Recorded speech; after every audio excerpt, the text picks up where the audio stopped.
Hello everyone, my name is Apostate Aladdin and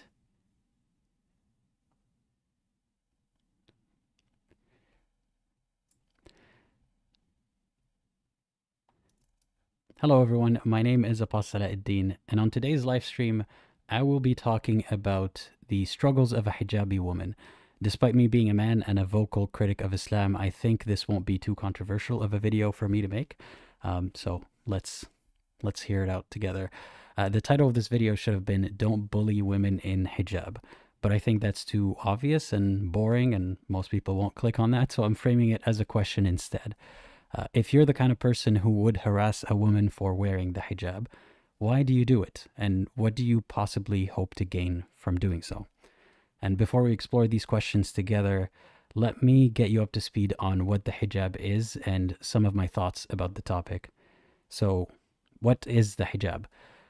It is the head covering that is worn by most Muslim women, and it is not just about covering their hair, but also about how a woman dresses in general and how she should be perceived by men. So it's mostly about men who are not her immediate family. She's not supposed to show any skin except for her hands, her face, and her feet. And some women even cover up those, like niqabis who wear gloves and so on. Though most Muslims hypothesize about the societal benefits of the hijab, mainly that it empowers women and it shields them from the animalistic urges of men, I'd say that, as with most decrees in Islam, this is secondary to the belief that God mandated that women wear the hijab. I mean, women should cover not because they like it or because it helps them somehow, but because Allah said so. Which brings us to the next question. Is the hijab a choice in that case? I would say that it's not really a choice. Because in a nutshell, the mainstream interpretations of Islam today would say that every Muslim woman is commanded by Allah to wear the hijab. If she doesn't, she would incur sins and maybe even be punished in hell for not wearing the hijab. And what's tragic and somehow ironic is that the hijab is not even clearly mandated in the Quran, in the most holy, sacred text of Islam. It wasn't even that popular up until the past 100 years or so. There are verses that Muslims would point to and say that Allah mentioned the hijab, the concept of a hijab, a woman covering up, but there's no specifics given about it. And the hadiths that are used to justify wearing the hijab the way that it's worn today, some of them are considered weak hadiths. And I'll try to post some links in the description, but I won't get too into depth about that. I'm just trying to give you an overview of what the hijab is. There's even a hadith that I will link in the description about how the hijab was initially used to differentiate free women from slave women, to the point that even if a woman was a Muslim and a slave, she would not be allowed to wear the hijab because the hijab afforded some sort of status or protection to women. So rather than deal with the problem of women being harassed, they created a separate category of women, hijabi women. They're not slaves, so you cannot harass them. So it wasn't really about modesty. It wasn't really about protecting women in general. It was about pushing the problem away and just letting the slaves deal with the problem instead of all women, which I don't think is a valid solution. There's even a hadith about how Umar ibn Khattab, one of the companions of the Prophet, one of the most revered Muslims on earth, he would beat slaves who wore the hijab. So if the hijab was actually a good thing and it was meant as a good thing for the woman, why would he deny it to any woman who wants to wear it, regardless of whether or not she's a slave or not? The point is, it's not even clear to Muslims how God mandated what we view today as the hijab or the niqab, but it is clear that the intent is to not arouse men. So there's a lot to be said about how the religion and Muslim society at large conditions and coerces a woman into wearing the hijab, not to mention that millions of Muslim women are actually physically forced to wear it. But of course, on the other hand, there are a lot of women who choose to wear it freely, or at least choose or as freely as they can, given how God commanded it with threats. So even if not clearly in the Quran, the general sentiment is that a woman must wear a hijab, and if she doesn't, she might go to hell. So how free of a choice is it really? Nonetheless, there are plenty of Muslim women who happily wear it. And it could be because they grew up with certain ideas about womanhood and modesty, making it seem impossible that they'd be wearing anything but a hijab. Or it could be because they actively sought out and followed these religious ideals. Or it could be because of some other reason. The point is, there is no way of telling just by looking at a Muslim woman whether she believes in Islam or not, whether she believes in the hijab, whether she likes it, whether she dresses that way because she has to. You can't tell any of that just by looking at someone. Even if she's a niqabi, even if she's wearing the most extreme form of a hijab that hides almost her entire physical appearance. That being said, is the hijab a good thing? If you haven't picked up on this already, I am an ex-Muslim and I am a critic of Islam. My answer would be very different from a Muslim person's answer. If you ask a Muslim, the answer is absolutely unequivocally yes. I'm not saying whether or not they would wear it. The general sentiment with pretty much all Muslims is that the hijab is a positive thing. There's no room for disagreement about that, because if they understand that Allah mandated it, then you cannot have an opinion about it being problematic or about it being potentially harmful to women. So the Muslim answer is yes, and that's not even a question worth asking. Is the hijab good? But if you ask me, someone who's no longer a Muslim, and I'm not restricted in my opinion, I don't have to say a certain thing because God mandated it, I would say that overall, no, I don't think the hijab is a good thing. I don't think it makes any sense whatsoever that God would create women with hair and then specifically in a certain era command them to cover it, because men get too aroused at the sight of hair, which is not even in the case till you make it the case by hiding women's hair. In most places in the world, men don't get aroused by hair, but in countries where hair is forbidden to be shown, men do get aroused by hair. So it's sort of inducing it and then solving a problem that never needed to exist in the first place.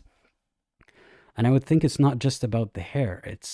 I think that everything that comes with the hijab, the restrictions on a woman, the extreme gender segregation, and the hyperfixation on sex from a very young age, I don't think that all of that benefits either gender or prevents harm the way that Muslims are convinced that it works. I think that purity and modesty culture and other ideas that disproportionately harm women tend to come with the hijab.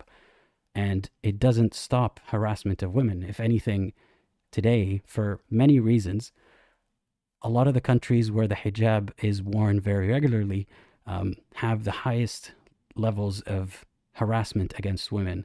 And it's very difficult to actually get justice for victims in those situations, because people tend to fixate on what the woman was wearing and how she could have played a role in her own demise. And that is no coincidence that it keeps happening in countries that fixate on what the woman is wearing and not what the man is doing.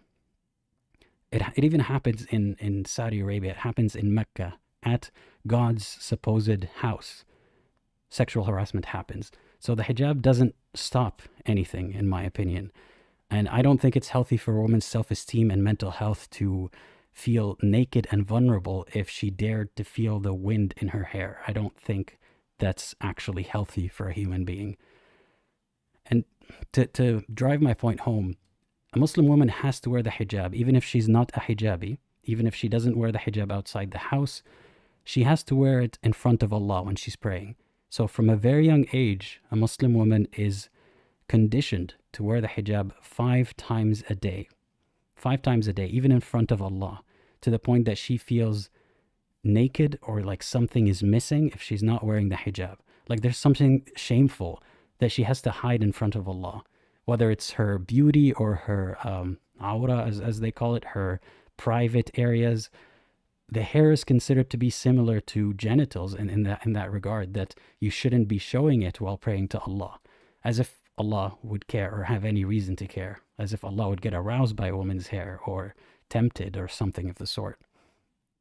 So it's not the physical garment that I take issue with. And I'm giving you all of this to give you a little bit of background about how I feel about the hijab before I say what I'm going to say next. because I don't want it to seem as if I agree with the concept of a hijab, or that I like it, or that I think that more people should be wearing it. However, I think that despite having such a critical opinion about the hijab, I still think that it is a woman's right to wear it if she wants to. And I'll get to that in just a second. So to recap, it's not the physical garment that I take issue with, it's everything else around it. Though there can be harm from actually wearing a hijab all the time, like vitamin D deficiency and damage to your hair, but that's a topic for another day. And all of what I just said is not just my opinion as a man who has no connection to what's happening. I urge you to listen to the women who talk about this. I've had many live streams in the past, and I will try to link them again. By the way, is there something wrong with my video feed? It looks to be like it's a bit too dark. Hold up, let me try to fix that.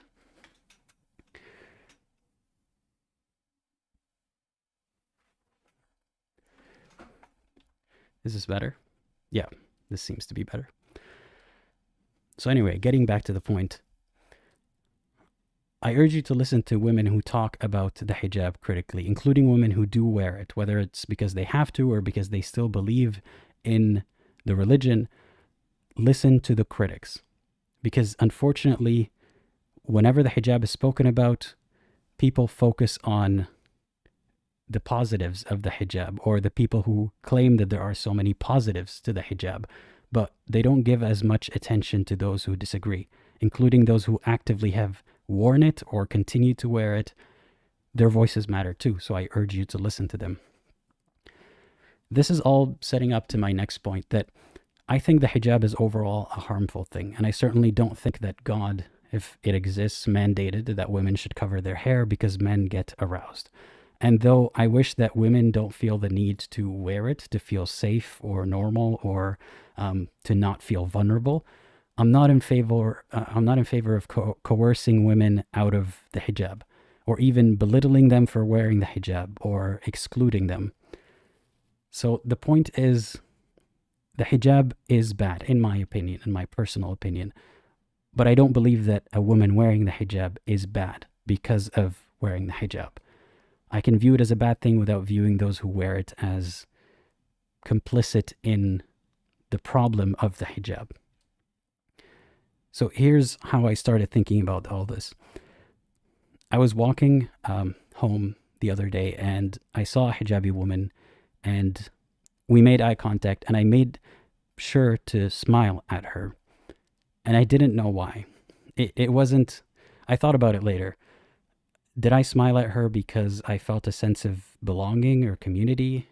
I don't think so. Like, she wasn't from my specific background, and I didn't feel an affinity for her because she's Muslim and I'm ex-Muslim. I didn't think of it that way very much. I think looking back at it at the moment, I was worried that if I wasn't smiling at her, she might think that I am giving her a nasty look accidentally. And obviously I don't want to give that kind of look to anybody, but I especially didn't want to give her that look accidentally, because I was thinking about how it is not unlikely that people might look at her in many ways that are not necessarily friendly. I wouldn't be surprised in a non-Muslim country if a person looks at a woman in a hijab and is confused, or looks at a woman in a hijab and then frowns at her because they don't like the hijab, or because they don't like her not fitting in with how they dress, or because they don't like outsiders in general, or whatever reason it is. I imagine that hijabi women sometimes get undeserved hate. And even if it's as simple as the way that people look at them, I didn't want to be complicit in that. So it got me thinking about, why is it that hijabis have it worse than anyone else? I mean, here's one reason. When a Muslim man goes out in public, you may not be able to notice that that person is a Muslim man, depending on how they dress and how they present themselves. It's not apparent.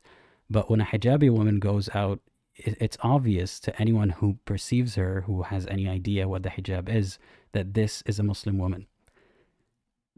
So the most obvious target for anyone who doesn't like Islam, or doesn't like Muslims or doesn't like uh, any topic, anything related to the topic of Islam, they would identify her as a member of that group much more easily than they would identify a man, unless he is presenting in a certain way, like dressing in a certain way, or his beard is a certain length. Even then, you can't always tell. So I think that they get the majority of the negative attention as if they are symbols of the religion, and not just from people who dislike Islam or like it's not just from people who dislike Muslims. It could also be from ex-Muslims. I've seen those types of comments made about hijabis or niqabis, making fun of their appearance or telling them that excuse me, I gotta fix my camera again. I'm not sure what's going on with my camera today.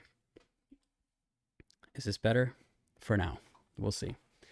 I've seen this kind of comment from in ex-religious circles as well, making fun of a hijabi's appearance, or like for example, the comment that a woman in a niqab looks like a ninja, or comparing them to trash bags or something of the sort, or there are a lot of memes that I've seen about, you know, a stereotypically looking Muslim man and a bunch of women behind him all in a niqab, and there's sometimes some negative connotations about the women specifically, and I feel like that people who do that are no better than Muslims who compare women to lollipops and, you know, make references to them being like a piece of uncovered candy if she doesn't cover up.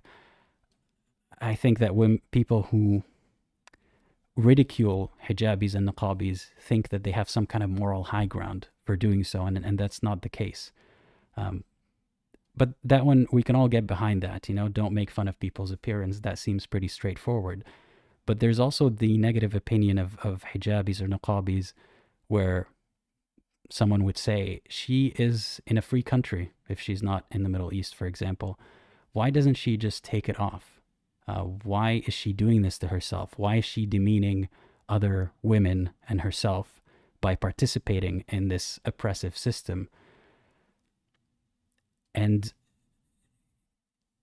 people who ask that question might be suffering from a failure to understand why people wear it in the first place. The reasons ranging from because they have to because they think they have to because they want to. And all of these have many subdivisions underneath them. You can't really tell why someone is wearing the hijab. Now, I think that it is more than fair to criticize someone who is promoting the hijab. Like if there was a woman, a hijabi woman on social media telling everyone how beautiful and amazing the hijab is, you are more than welcome to make a response to that person or write a comment or whatever it is, share feedback saying, I disagree with you. I think you are perpetuating a system that is harming other people and so on. That if someone is promoting the hijab. But if it's just a hijabi woman living her life, do not take her to be a representative of Islam or some kind of da'wah person who's trying to make people wear the hijab. She's wearing it for whatever reason you don't know. So don't make it her problem. And don't make it your problem either. And of course, there are hijabi women and niqabi women sometimes face restrictions, like places they cannot go, whether that is mandated by law or because even in the Middle East this happens. This is not necessarily an Islamic, anti-Islamic problem.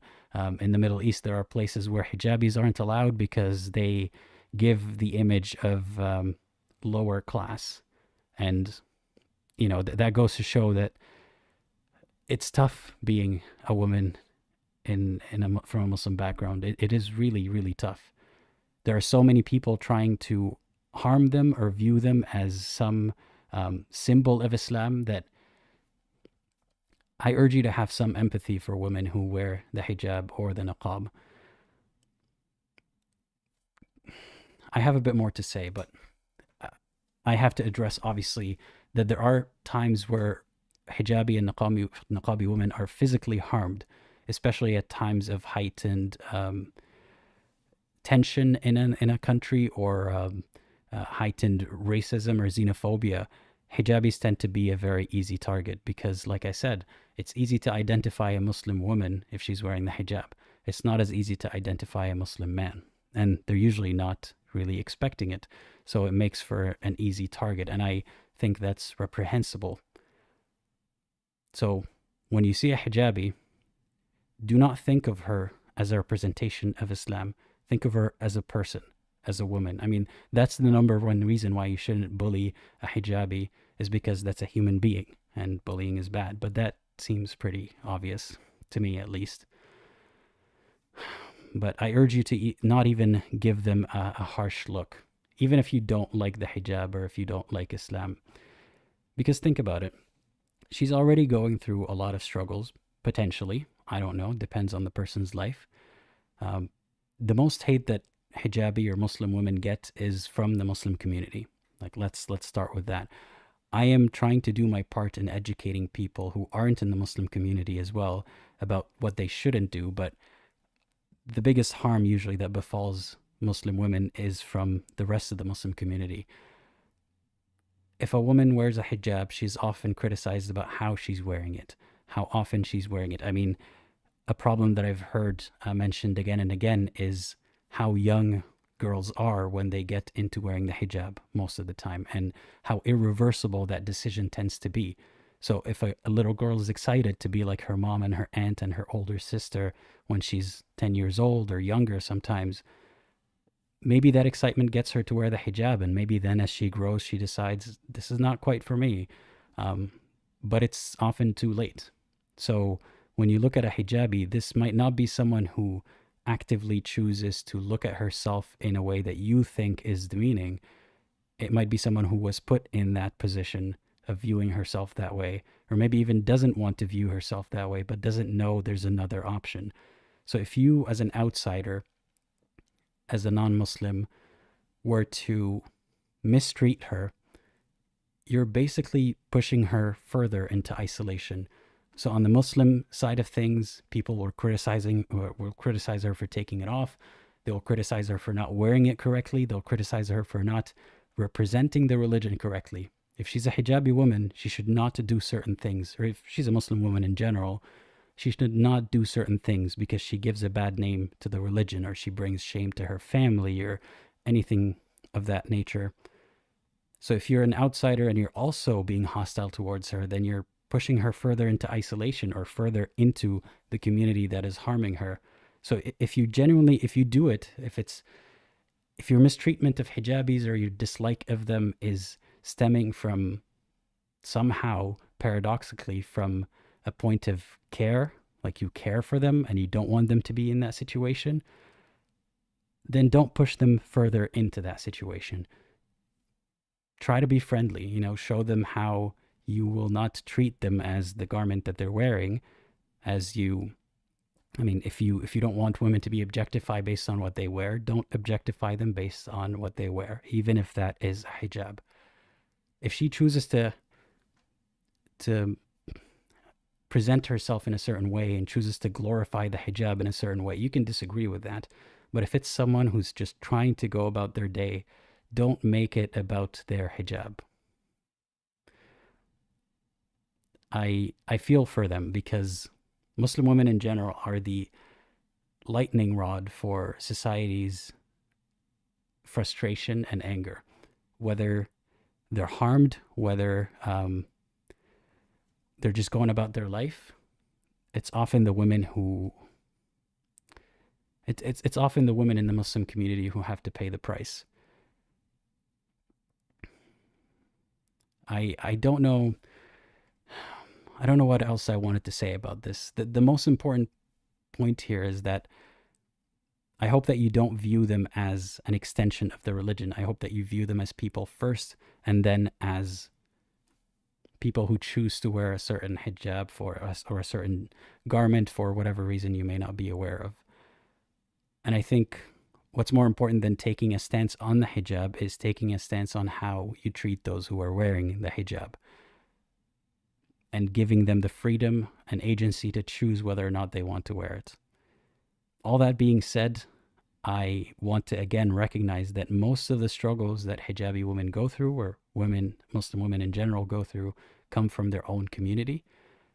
And the way to combat that is not by pushing them further into their communities and making them feel like they cannot integrate to yours. So if you want to help them out, be as welcoming as possible. Don't talk about the hijab unless they want to talk about the hijab, and just make them feel like you would want to feel in that situation. So again, a reminder, mocking people who wear the hijab or mocking it to their face won't make them want to wear it less. And the goal here isn't to make people wear the hijab less. The goal is to make them comfortable being who they are and choosing for themselves. All that being said, I'm not advocating for the hijab. I'm not advocating for whitewashing it or romanticizing it. I know that narrative goes around on TikTok and YouTube a lot, of hijabis talking about how beautiful and amazing their hijab is, and obviously that's within their right to do so. But I'd like to remind people to listen to those who have lived the experience and have something to say about it that isn't just praise. I think that's all that I wanted to say today. This is the first time that I'm trying this sort of short live stream, just to get my thoughts out there instead of making you wait a couple of weeks while I try to put a video together and edit it. Tell me what you think of this format. Tell me if you'd like to see more of it. And if you'd like to discuss this topic further, I see some people are speaking in the live chat or discussing in the live chat. You can continue in the comments after the video is over, or you can also join the Discord server where there will be some discussions about this after the stream. So if you want to be a Discord member, like many of these lovely folks, then just become a patron member or a member on YouTube and connect your Discord account, and then you'll be part of the community. So I hope to see you all there, and I want to thank you all for your support. Again, together we can bring more awareness to these issues that Muslims and ex-Muslims face. And as